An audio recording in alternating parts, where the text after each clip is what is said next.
people with COPD, dragging around a tank of oxygen everywhere for a few years, all of a sudden can ditch oxygen. Dr. Joy Kong. Dr. Joy Kong is a regenerative medicine physician, the founder of Chara Biologics. My favorite new doctor, Dr. Joy Kong. We're not performing magic. We're giving a solid therapy that has tremendous research behind it. It's probably more powerful than anything we have right now. It's the best we have yet. Once a person gets the treatment and seeing what it can do for them, they tell everybody. It's spreading like wildfire. I don't care what their doctors say because people are sick of not feeling well. If you're not open-minded, you're just gonna be left behind. What do you typically tell your patients? What's one simple thing they can do to start healing today? Number one, stop. Dr. Kong, it's a pleasure to have you here on The Ginny Show. I want you to imagine that we're in Tibet drinking a cup of yak tea, and for someone who hasn't paid attention in any science class during school, how would you explain to them what stem cell therapy is? Okay. Yak tea. I've been there. So if I'm sitting across from my yak driver, I would say, hey, you know, your body knows what to do when you get hurt. Why does it know? Because everything in your body is made up of these tiny, tiny, tiny little fragments, each of its own entity. Somehow they can make more of them. And how can they make more of them? We have these cells, these tiny entities. They're a special group of these entities that have the power to tell all these little fragments what to do. And it can also make more of itself. Can you imagine? You just, make more of these little fragments.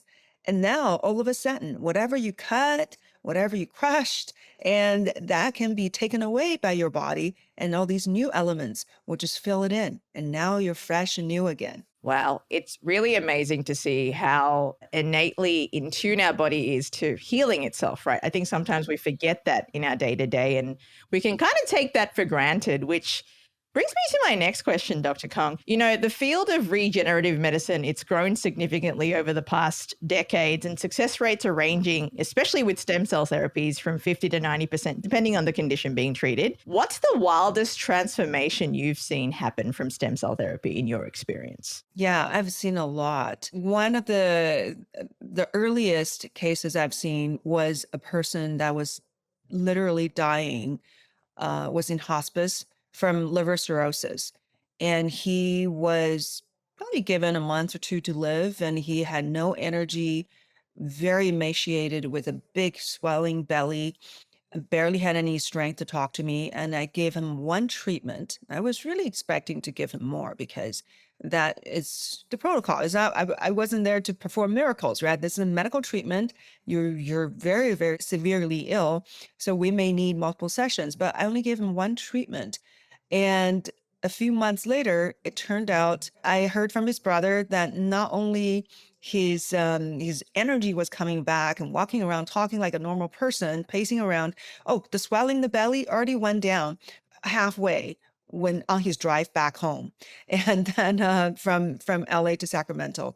And within 2 months, he went back to his liver specialist, and his liver function was normal. So that was just absolutely, it blew my mind. So I don't expect miracles like that every time, but I've seen incredible things like people with COPD dragging around a tank of oxygen everywhere for a few years, all of a sudden can ditch oxygen and stop almost all of the medications he was taking for COPD. And like another patient with severe peripheral neuropathy, he was using a cane and he couldn't write anymore, even though he was a writer, because the tingling numbness was so bad in his hands. So after 2 sessions, that's when he threw away his cane. I was like, well, no need for that anymore. And then after the third session, he was starting to write every day for 4 to 6 hours and, really getting his life back. So these are just a few of the cases as an example. That's amazing, Dr. Cotton, especially the example you gave about the hospice patients being okay on the way home to Sacramento. Would you mind slowing down around exactly what is the biology that happened there? Like what's a step-by-step process from the point of treatment to where the obviously the stomach went down? Could you kind of zoom in a little bit on that? Because I'm really curious to learn about the transformation. Yeah. So that's really important to know exactly what the cells do. Like, how do they bring about this kind of transformation? So, fortunately, science has been trying to figure out exactly how do they work. They've found out a few of the mechanisms of how they promote changes. One is that they are able to provide profound anti-inflammatory benefits. So somehow they're able to send all these signals to reduce the inflammatory response of the body. A lot of times our body is stuck in inflammation.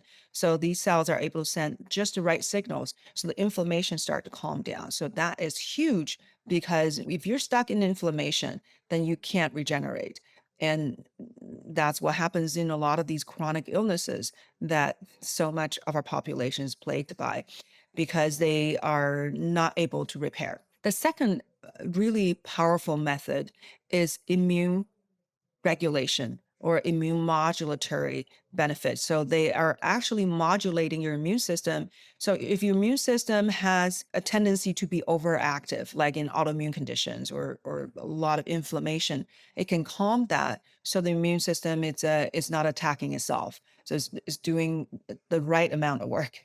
And or if your immune system is a little deficient and you're getting sick all the time, you can't fight any, cancer or infections. Now we can boost your immune system. Now you can fight more effectively.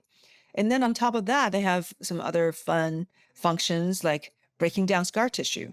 They can dissolve scar tissue. Like I've seen that in my liver cirrhosis patient, in my COPD patient, and in a patient I've treated for like Peyronie's disease, which is an abnormal curvature of the penis. Very distressing condition, but it's not that uncommon. So that's because of inflammatory plaque was formed on the penis. So I have done injections right into the spot, and then the penis will just straighten right up. So it's pretty satisfying to be able to make that kind of change for patients. So it breaks down scar tissue. To be honest, modern medicine, really have nothing to offer as far as breaking down scar tissue. Okay, you can mechanically try to break it down. The problem is then if the body is not functioning correctly, it will just make bigger scar for you. So really, conventional medicine have no effective tools, but stem cell therapy can do. And then stem cell can also promote vascular formation. So it can promote blood vessels to grow, to supply new tissue.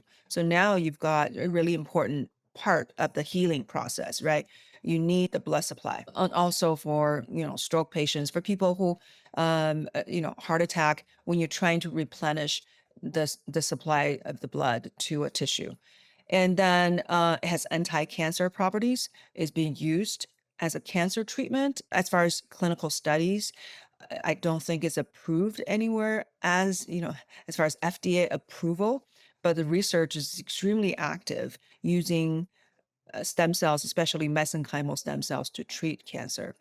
And then they also can salvage damaged tissue. So if some tissue, let's say you crush, someone's arm got crushed, but there's an area the blood supply was cut off, and those cells would die for sure. But some other areas, the neighboring tissue, a lot of times they die as well because the dying cells send out these signals that triggers this cascade of cell death. So stem cells can actually come in and reverse that cascade. Very important function is to trigger your local stem cells to divide and differentiate to form new tissue.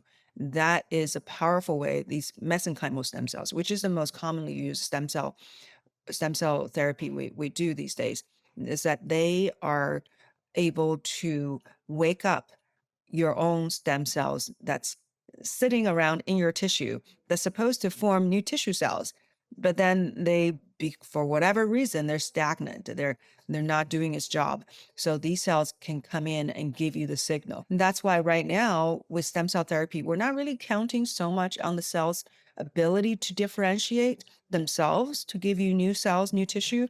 We're counting on their ability to wake up your own cells that's already sitting there, but just not doing its work.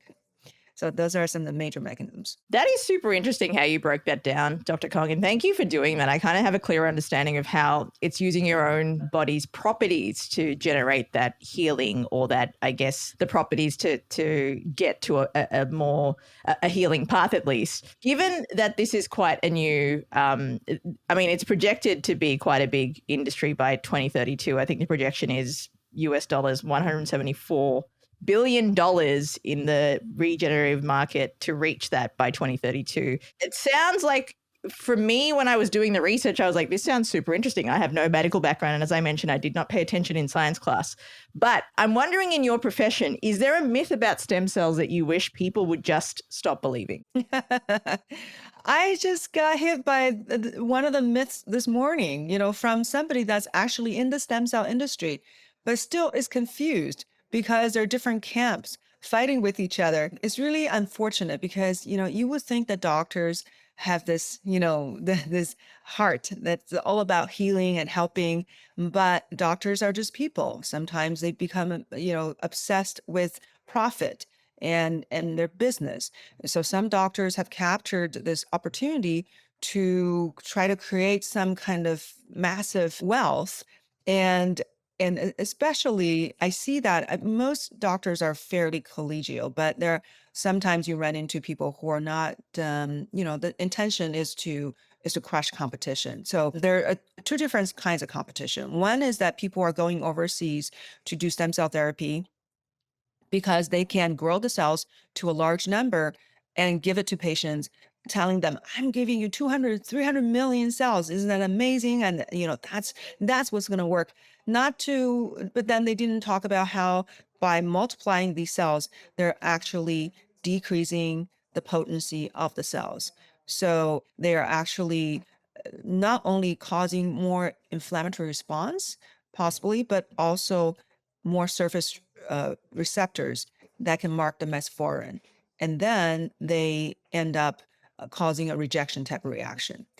And also by growing more cells, you're decreasing the lifetime, how much the cells can be around and how many generations they have left. So there's a lot of reduction of their capabilities. So that is one type of competition because it's outside the US versus the US. So overseas is one form or one origin of myths.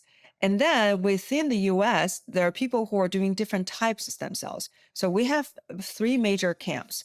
The bone marrow derived stem cells, that's the earliest. They've been around the longest because the first stem cell therapy came from bone marrow transplants. And orthopedic surgeons have been using the bone marrow as a source of stem cells for healing of the bones in their surgery.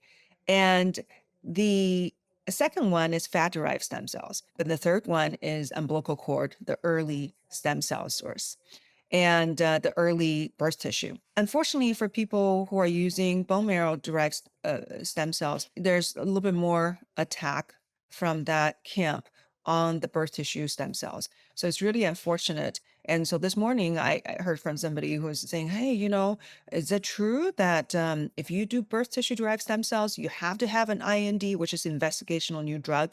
So that's a form of a drug study that you have to register with the FDA. So there's a lot of hoops to jump and a lot of expenses. It's very expensive to conduct these therapies. And so it takes a lot of energy, resources. Somehow this person thinks that if we conduct stem cell therapy, we have to do it under IND, which is just not true. It's not true because the US FDA had a policy stating specifically, first of all, the policy is a guideline. The guideline has no legal binding power. It's a suggestion. Although the agency can make your life more difficult if you don't follow the suggestion, right? But if you actually go to the court, there's no legal binding power, and then you can fight it out in court. But the FDA did give a guideline saying, hey, you can do stem cells, but you just can't manipulate the cells to change the cells in any way. If you use enzymes and chemicals, or if you start to grow the cells to big numbers, we know that cells are changing and morphing when you start to grow them in tissue culture. So then we think you're creating a drug. Then you better do an investigational new drug study. You need to apply for it. Whatever you're doing. You need to study this drug. However, what we're doing in the clinic is that we are have not manipulated cells. We get it from a tissue bank. The product has been produced in a way that there's no manipulation involved. And then when we give the cells to the body to allow the cells to do what they were doing in the body before, that's the second part of the FDA guideline. As long as the cells are performing the same function, then you're doing a tissue transplant. You don't have to apply for a drug status. So that's the myth that it's illegal to do stem cell therapy. So either it's illegal in the US, which is completely false, or it's illegal unless you're doing it under a clinical study, and that's false as well. So these are some of the three major myths, right? Illegal in the US, well, two major myths. Illegal in the US, and that you have to apply for drug study. Oh, the third is that more is better. That somehow people think that giving a massive amount of stem cells is going to make it better. Well, if you giving a massive amount of something that's really not very good, inferior, you can actually have less effect. And that's what's been demonstrated in some studies. Speaking on the same vein of myths, Dr. Kong, let's talk about some hesitations that exist out there, especially when some people hear stem cells immediately, they think, okay, FDA, there's a policy, but it's not really a ironclad one. Some people think it's okay, this is expensive. Let's be real here, the real talk. What's valid and what's not valid in the concerns people have? The valid part is that there are a lot of stem cell companies. There are a lot of businesses who are jumping on the bandwagon because there's high profit to be made. So you've got all kinds of players out there. So it's true that we need to be discerning as far as the source of stem cells, because that is extremely important in stem cell therapy. If the cells are not from donors that are healthy, if the cells are contaminated in any way, and now they're processed inappropriately, and then they lose their potency. All these are very valid concerns. So you need to get your cells from a very trustworthy source. And the other part is that there are, unfortunately, a lot of doctors who are making outrageous claims. So they are saying, oh, this is miraculous, that cell will do anything, will replace your tissue. And that is a little bit of snake oil, salesmanship, because you are not speaking from science. You're speaking from your wishfulness, that you want to say this so people, are excited. And that's not who it should be as doctors. You need to speak from evidence. So if a doctor is making outrageous claims, which I know some do, and that's unfortunate, and then the person really should be careful, because we're not performing magic. We're giving a solid therapy that has tremendous research behind it. And it doesn't do everything. It doesn't fix genetic diseases, not necessarily can rescue some of the dead tissues. It's very difficult. Someone had a stroke, it's been 8, 9 years.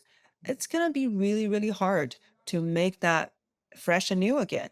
So there are limitations to this, even though it's so powerful. It's probably more powerful than anything we have right now. It's the best we have yet. But there are a lot of other modalities that can be powerful adjunct. Like I use laser light as an adjunct. We have peptides as an adjunct to help enhance the benefits.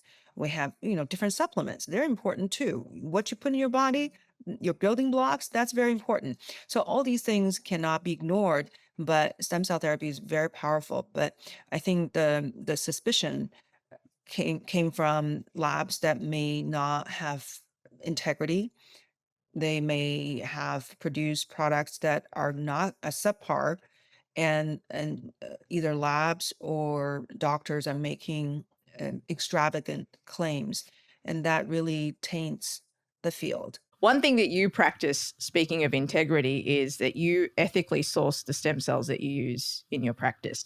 And I believe the example you gave before about doctors going overseas or, collecting cells and kind of multiplying them. Can you explain to us what is ethically sourced stem cells? Well, first of all, you need to screen the donors correctly. We only accept younger mothers because the older you are, the more genetic changes you can accumulate and more genetic changes possibly in your offspring. So we all know that. Screening the mothers who are very healthy, right? We need them to be healthy. We need to screen their family history, their uh, travel history, work history, toxic exposure, their sexual history. So all these things need to be taken into account. So did you screen for all those things? And also there are all these infectious diseases that need to be screened. And that's the basics. So the common infectious diseases that we screen for, Hep B, syphilis, HIV, CMV, etc. But we also so the lab I work with also screen for things like Chagas, prion, Lyme disease, and we also do not accept donors who have been vaccinated by the COVID vaccine. So that's something because there's so much unknown. There's already a lot of evidence that there's a lot of harm that has been caused. So absolutely will not jeopardize anyone's health when they were trying to heal by using stem cell therapy. So so the mothers need to have proper prenatal care, right? That they're having a good pregnancy and ethically, well, first of all, we want high quality. So what's ethical? Well, in the US, I think all of the tissues are obtained ethically because the mothers can only donate the tissue. You can't sell human tissue. So if the mother has incentive because the mother's getting rewarded for donating, for giving you the tissue, it's no longer pure donation, for giving you the tissue, then there's an incentive to not tell the truth in order to gain reward, right? But in the US, you can't do that. You can't give the person anything in order to entice them to give you the tissue.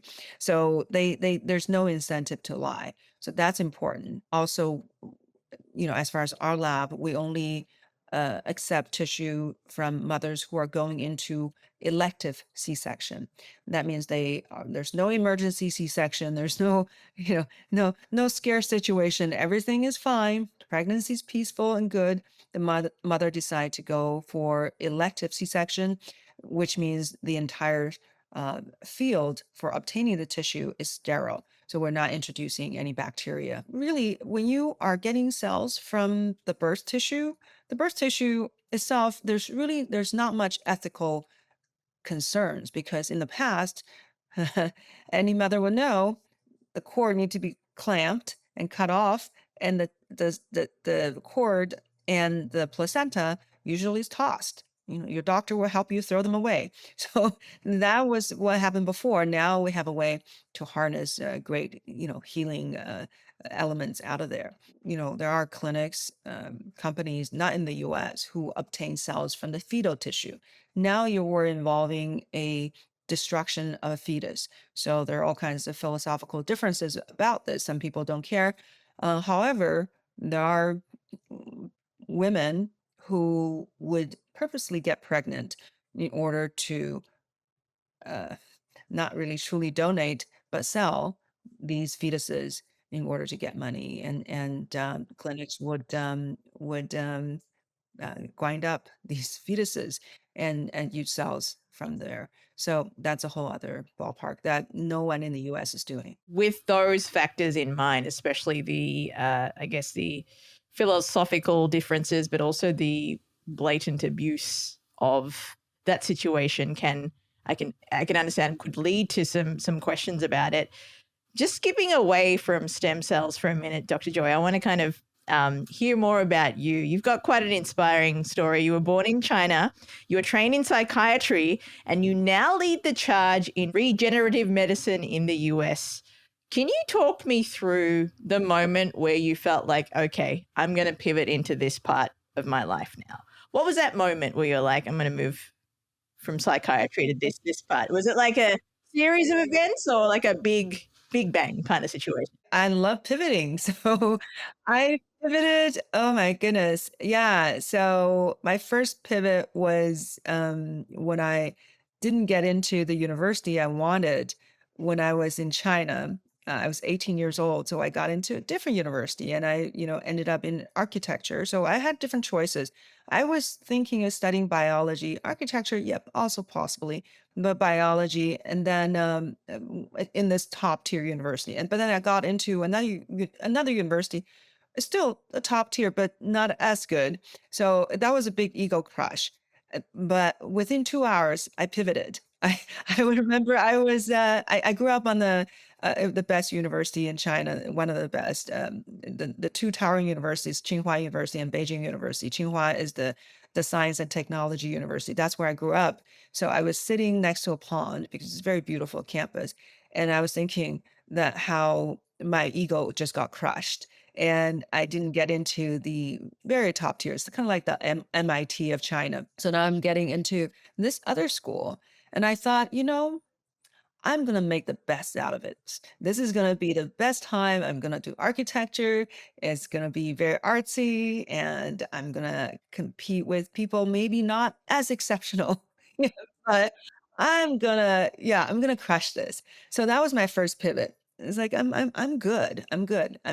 This is going to be amazing. And then the second one was my visa when my visa was rejected. When I tried to come to America, I worked really, really hard and overcame all kinds of obstacles, including sneaking into a library and, basically breaking the rules and, overcoming the bureaucracy in China.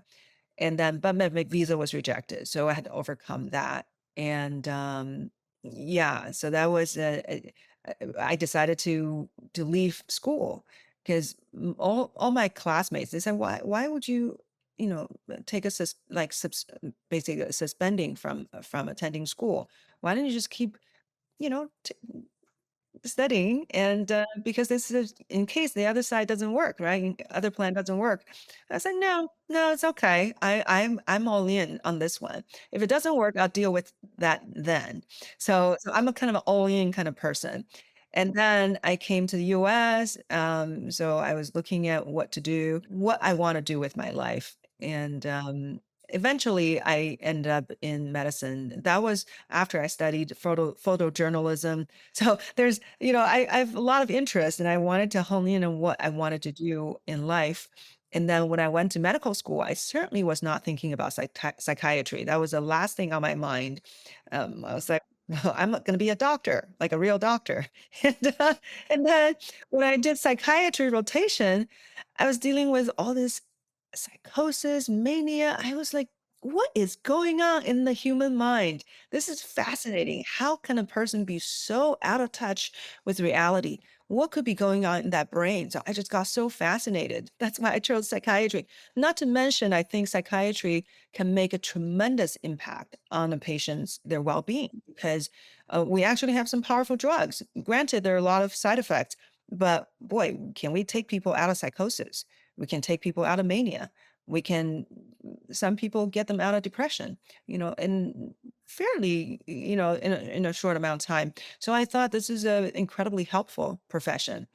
And then when I encountered, well, I was in search of more holistic ways to help my patients do better. I still liked psychiatry, but I wanted to bring new elements from the maybe more Eastern approach, the holistic ways of looking at the body. And then when I encountered functional medicine, which is really um, a holistic way of looking at the body, but it's Western. So it doesn't use it may borrow herbs and some elements from Eastern medicine, but the language is still Western science. And to me, that was great because I love science from the West. And then from there, stem cell therapy is kind of part of the open arena because when you are doing holistic medicine, then you are more open to various new forms of approaching human health. So this is a just a more open-minded area. When people come to holistic medicine, yeah, they're really willing to look at new alternatives. And so when stem cell therapy came to my field of vision, And that's it. That when I realize what the cells can do and just how powerful they are, and then in my own practice, to see how I'm able to bring about changes that their own specialists have no way of bringing about. That made me realize that all of a sudden, I'm a superpowered healer. Like I got tools. So, so it's like, I have never felt so empowered. So then it becomes fun because medicine, when it's ineffective, is dreary, is so draining. But when it's helpful, it becomes a source of joy, source of inspiration. So that's why that once I found it, and of course I delved into the science, I've read so many articles, and I realized this is very, very, very real, and this is incredibly powerful. You're such a pioneer in this space. And with being a pioneer, there's like no blueprint, no foundational steps to follow. I'm curious, Joy, what's been the hardest battle you've had to fight personally to keep believing in this work? So even though the battle was hard, I've not once wavered because I know this is what's meant to be. That's where the world is going. And this is a battle worth fighting for. So I've never even thought about not fighting this. So no matter how hard it is, I'm just going to keep fighting. So the fight comes from a systemic suppression of this new form of therapy. So coming from what the public, a lot of them don't understand. And people can be easily fooled by, unfortunately, the prejudice of their own doctors. So that's one form of prejudice and obstacle. But that is easily overcome. Once a person gets the treatment and seeing what it can do for them, they tell everybody, we are human beings. We want to share. We want others to do well too. So it's spreading like wildfire. So I don't care what their doctors say because people are sick of not feeling well. So the doctors are, if you're not open minded, you're just going to be left behind. So the patients are leaving you, are coming out of your little confined system of this conventional treatment, and they've gotten out. And but that a lot of doctors, I don't know what the percentage, 80, 90% are still locked into the old system. So then they're just going to be left behind. But there are all these new doctors, new type of doctors like me, and our force is growing by the day. So then we're just going to form a whole new system, which is called the new medicine. So, and then the conventional medicine will just be falling behind. It's just going to shrink and be ineffective. And the new form of medicine is just going to take over, period. That's where we're going. So the obstacle comes from, well, right, ignorance from, established system, but also suppression from the existing entities with vested interest in keeping the old system going. If you're making billions and billions and billions of dollars with all these drugs you just developed, that you spend a lot of money to get, right? On average, it costs $2.1 billion to get a drug into market. So who have that kind of money, right? They're only the big players have that kind of money. So, but they spend the money. They want to get their money's worth. And they would like to make, 20 billion out of the 2 billion they spent, right? So there's an existing interest in keeping that going. And people like us, as a new form of medicine, we're a big threat. Like we have no business getting people off drugs. Like who are these people, right? In their mind, it's like, who are these people who are voiding the need for using my drugs? Like, I don't like these people, like, right? So it's understandable that they don't like people who are getting people well and who don't need their drug anymore. Well, we know a big portion of FDA's funding comes from the big pharma. So if you're trying to regulate an industry while being bribed by industry at the same time, I wonder what the result will be. So yeah, so that's the policies also is not friendly to innovators and for people who are in the field. They hide behind the cloaks of, oh, we're protecting the customer, we're protecting the public safety. But really, a lot of policies are aiming at making it very difficult for doctors to just use these form of therapy. And not to mention big corporations like Google, Facebook. I mean, these are entities that they're private, but they have huge power to control what the public sees. So, for example, doctors who are doing stem cell therapy, we can't run an ad saying that we do stem cell therapy. Not because it's illegal, it's because Google and Facebook won't let you run it. They will shut it down. They will say, I've seen this over and over. They will say, this is unproven form of therapy. So you are advertising for an unproven form of therapy that's in the same category as snake oil. And yeah, as miracle cure, they maybe they may not use the word snake oil, and they use miracle cure, which is really the same thing. So they said that's in the same category, so you can't advertise it. Never mind, there are thousands and thousands of studies from all around the world showing how these therapies work, how incredibly safe they are, and what kind of a tremendous difference it can make for a patient.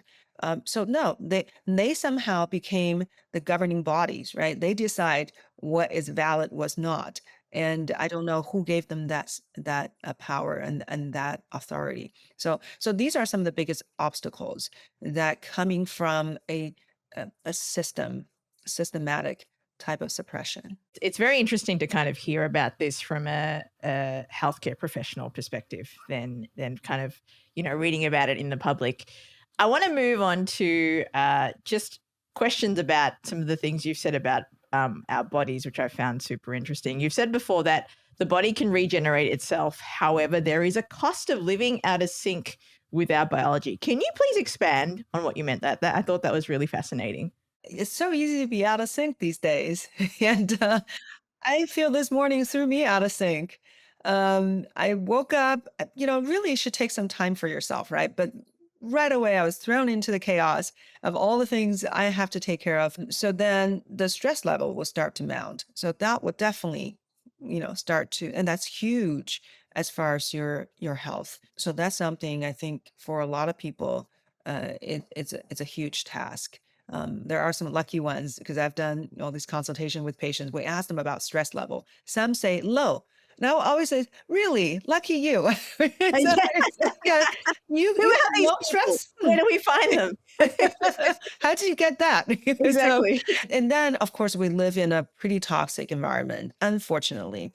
So from the air we breathe to food we eat to clothes we put on our body, the cream we put on our skin, I just they're everywhere.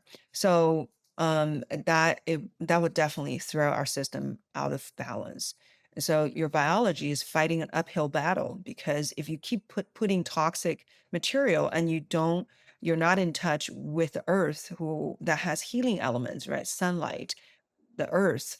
And if you're not in touch with that, then you're at a huge disadvantage. That's why the US is one of the sickest nations. We have such high rate of chronic illness. Maybe third world countries, more people die from acute infections because they don't have the kind of care, the prenatal care, etc., that can help knock out infections. But the chronic illness, I'm sorry, we are doing a lot worse than those poor countries. For those who struggle, Dr. Kong, with chronic fatigue, brain fog, or any kind of pain, what do you typically tell your patients? What's one simple thing they can do to start healing today? Other than you saying those low stress patients, like we need to kind of pick their brains as to why they're not stressed. Number one, stop putting junk in your body. That is it's such a pet peeve of mine. I can't believe that people are still drinking those soft drinks and they're still eating the fast food or all this just all this additive preservatives, all these things that and even I mean, I listen to entrepreneurial podcasts like how I built this is fantastic. But it's like I remember one time he's interviewing this entrepreneur who's making cookies and pastries. But how about a healthier version of the cookies and pastry? It's the same old junk. Yes, people love sugar, but it's really not good for you. What if we change things to use alternative, better ways of satisfying, the pleasure centers? You can be perfectly, be enjoying something, and that item is really, really good for you. You can do that, but we're not doing that right now. So I think people just keep putting junk in their body, and it's even for my staff, like I get on their case sometimes. They're like, "Wait, stop! Stop eating that. You're, you're gonna call in sick, for God's sake." Speaking of putting junk in our body, that's something I think that people kind of overlook and again take for granted. And when you hear entrepreneurs or even people who have a voice or a platform kind of glamorize or, promote this way of eating, what are some alternatives? You mentioned like you can hit the pleasure centers with different foods. What are some of those alternatives? Yeah, there are sugar substitutes, monk fruit, stevia, and there's some other different sugar alcohol. Some are better than others, but you can substitute them and you can use things that are not refined carbohydrates especially from wheat, etc., that jack up your blood sugar level. You can, yeah, this whole wave of keto cooking, right? Keto sweets. It's hard to find, but there are keto ice cream. So you can eat things without hurting your body. There's so many great ways you can use some natural ingredients to make your own ice cream. I make my own yogurt. I love it. You can put some really incredible probiotics in it of your choosing. So there's a whole other way of living. If you just get rid of junk, which will be all the additive food coloring, the preservatives, and bad seed oils, if you just get rid of those, then you're setting your body up for success, because I believe the body is so incredible. So just look at when you hurt yourself, it can repair itself. But if you allow the body to function at a higher level, everything becomes so much more efficient and effective. So we just need to nurture that and respect that our body is a gift. So you're the shepherd. Are you taking good care of it? And in terms of like signs, what are signs that your body's telling you that you're in degenerative mode? Well, if you're having a lot of aches and pains that's not going away, your body can't keep up. It doesn't have enough power to repair the local problem. So it just lingers. So you know that there's something that's just it's behind. Has fallen behind. And yeah, you have low energy level. What's going on? Like, why don't you have that life force that's coming through? Why is it drained?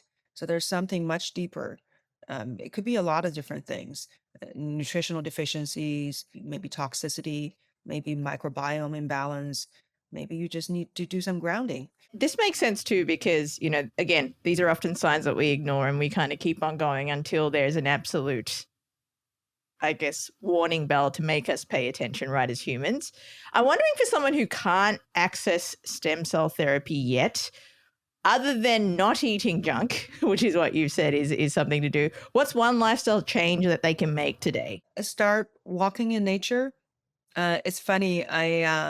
I've heard this one doctor who all these depressed patients were coming to him, and he said, "I am not going to write you any antidepressant until you walk 1 hour every day, and come back in a month. And if you're still depressed, I'll write it for you." Guess what? People don't need it anymore. So for God's sake, move, be in nature. I think it's incredibly powerful. If you have nothing else to do, go out and walk. Find a place where it's trees and earth, and walk. If you want biohack, I think infrared sauna probably is a really nice little hack, because it will help you detoxify, and it's a yeah, I think it activates a lot more than just detoxification. Yeah, the light can do a lot of healing. I think it's more powerful than we recognize. A small trick, yeah, get an infrared sauna tent. Doesn't cost that much money, and then start using it a few times a week. What about those of us who live in big cities like New York? Obviously, greenery and trees isn't always as easy to come by, obviously, unless we go to Central Park. Do you recommend us finding like a local park, walking through that? Is that going to suffice, or do we need to go upstate, Dr. Kong? Anything is better than nothing. Yeah. If even as a little patch of, yard, it's better than staying indoors do what you can. Do as much as you can. I think the more you do it, the better you feel, the more you want to do more. You've mentioned stem cells to be a part of the future of medicine. What's the next evolution you see coming in 5 to 10 years that's going to blow our minds, or what's going to be coming in the next decade? I think the intersection of cells and energy. So energy medicine is a very, very much undervalued, ignored, and misunderstood new field of medicine. So using energy could be light, sound, just different wavelengths. We don't really understand very much, but it's very, very powerful, and you can use that to talk to cells as well. So the intersection is going to be really, really interesting. These frequencies, you can program things with frequencies. So I think we're just beginning to understand that we are actually energy beings. And what's funny is that I'm making a mission here. When I was growing up, because I grew up in communist China, we did not believe in anything supernatural because that's a superstition. And so I did not like, the idea of people think, oh yeah, it's in the field. And some people say, oh, I remember when I first came to San Francisco, and there are a lot of hippies, and some will say, yeah, it's all energy, like everything is energy. And I was just like, yeah, right. And then Now look at you.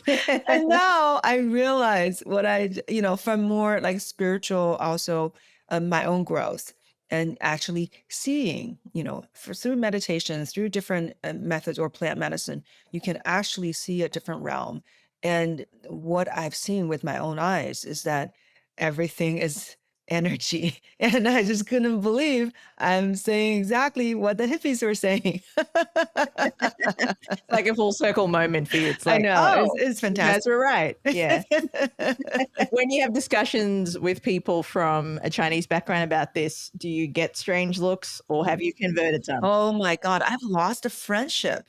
I've lost 40, I mean, like nearly 50 years of friendship. It's crazy because I'm almost 54.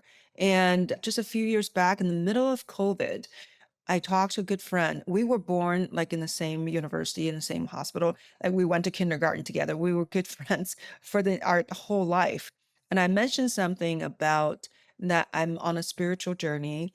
I've been doing a lot of meditations, and that's a whole realm that a lot of people are ignoring. And I say, for example, like near death experiences. And she said, I was shocked with her response because this is a highly intelligent, highly successful Chinese lady. Her response was, that's not possible. If it's not real, if it's real, I would have heard about it. I said, but there are so many books written about it. So many people are talking about their experiences, and it's real. She said, no, not possible. And we're kind of like at a stalemate. But she got so mad at me, she actually hung up on me and never wanted to talk to me again. So that to me, what I don't really understand. Yeah, how people can be so locked in this one track mind. Yeah, but we all have our own journey. So maybe one day she will have an experience that she change her mind. Dr. Kong, thank you so much for sharing your experiences with us. I clearly feel a lot more well versed in stem cell therapy. Any kind of last words you want to share with the Ginny Show audience? First of all, I really enjoyed chatting with you. You have wonderful questions. You're a wonderful interviewer. Just want to tell you that. Oh, thank You you. definitely got interesting bits out of me compared to Maybe some I other caught you on a podcasts. good day. Yeah, it's definitely, somehow the way you ask the questions, you just, got me to talk about things I've never really talked about on podcasts. Oh, So, thank you, Dr. Kong. yeah, as far as last, you were asking me where stem cell therapy is going or where the future of medicine is going. I think I really envision, I know it's going to be, it's going to be coming to reality, which is that stem cell therapy is going to be no big deal. It's going to be just every day, hey, you got sick? Forgot sick. Get some stem cells. What? Oh, you need surgery? Get some stem cells. Like anything you want to do, or you want to live longer, get some stem cells. So it's just going to be, do you want to live long or not? Do you want to stay young or not? It's a choice, but it's going to be much more available, much more affordable, and it's just going to be probably just like antibiotics. People will talk about it like like it's just part of life. So now is fancy, is new, is cutting edge. One day, just be like big deal, like some youngsters like, yeah, of course, stem cells. It's going to be like, yeah, MBD for the next generation. They'll be like, it's just part of our routine. Yeah, absolutely. That's where we're going. Amazing. Well, maybe in 100 years' time, you and I will be having this. No, No, you're like, not 100 years. no. Probably no more than 20. I'm hoping no more than 20. So you want to be here till 74? In a 74? So I'm saying when you're 154 years old and I'm 139 years old, we'll be having this Oh, conversation. yeah. You're like, no, more than 20. Yes, Yeah, yes. yeah. Yeah, maybe even Okay, longer. maybe. I'll allow you to work your magic on that one, Dr. A Kong. lot of people are working on it, believe me. Yeah, So thank God I'm not alone. amazing.